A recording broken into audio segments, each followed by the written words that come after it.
জয়জোহার মেলা রাজনগরে পশ্চিমবঙ্গের মাননীয় মুখ্যমন্ত্রী মমতা বন্দ্যোপাধ্যায়ের উদ্যোগে এলাকার আদিবাসীদের সংস্কৃতিকে তুলে ধরতে আজ রাজনগরে আয়োজিত হলো জয়জোহার মেলা।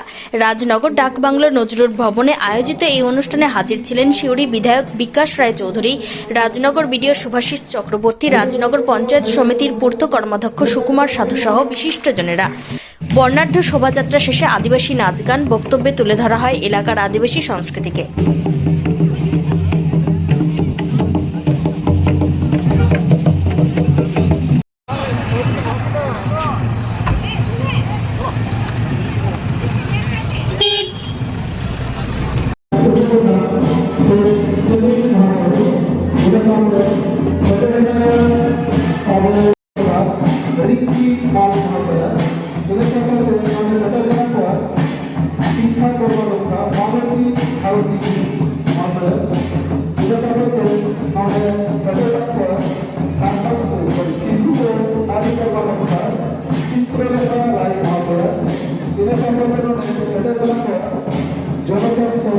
মাত্র 25 বছর জীবিত ছিলেন।